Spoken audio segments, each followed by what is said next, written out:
Perkenalkan, nama saya Angelina C. Standa, kelas 12 MIA 1. Baik, saya akan menjelaskan tentang disintegrasi bangsa. Disintegrasi adalah keadaan tidak bersatu padu yang menghilangnya keutuhan atau persatuan yang menyebabkan perpecahan.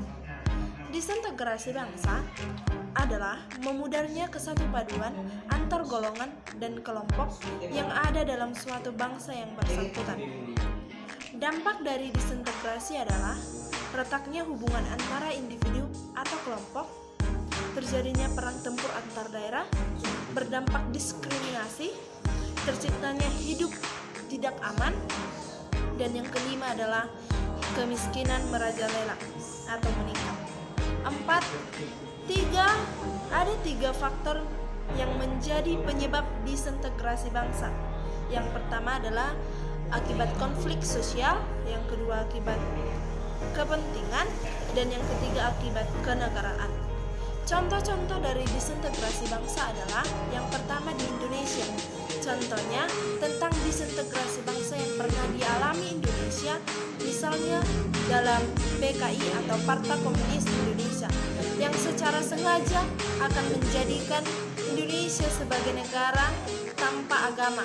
Padahal hal ini jelas-jelas merusak tata aturan, termasuk mengingkari bunyi Pancasila pertama yang berbunyi tentang ketuhanan yang Maha Esa. Yang kedua, masyarakat. Contoh lainnya mengenai disintegrasi bangsa yang terjadi dalam masyarakat misalnya adalah peperangan terjadi antara suku Jawa dan Lampung yang pernah terjadi pada tahun 2016. Keadaan ini menimbulkan terkikisnya kebersamaan dalam masyarakat.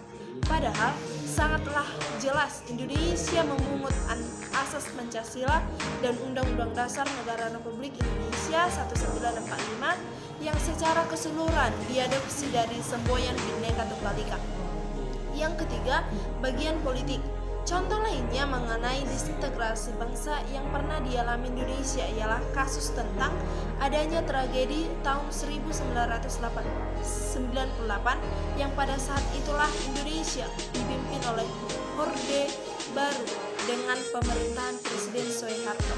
Dalam hal ini, banyak masyarakat menuntut Presiden untuk turun dari jabatan yang telah diberikan lantaran terjadi krisis moneter dan maraknya lagi peranan KKN dalam segala elemen lembaga pemerintahan seperti DPR, MA, dan lain sebagainya.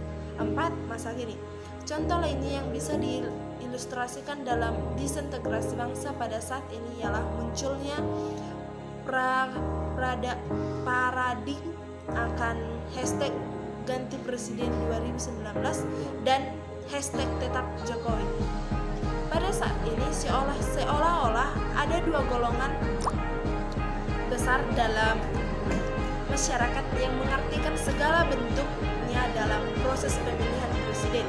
Apabila dengan adanya kondisi ini, perpecahan dan juga ketegangan masyarakat semakin memuncak, bukan hanya dalam arti media sosial, akan tetapi pada kenyataannya timbul perspektif tentang kerusakan persatuan bisa menjadi ancaman bagi keterlangsungan Indonesia ke depan.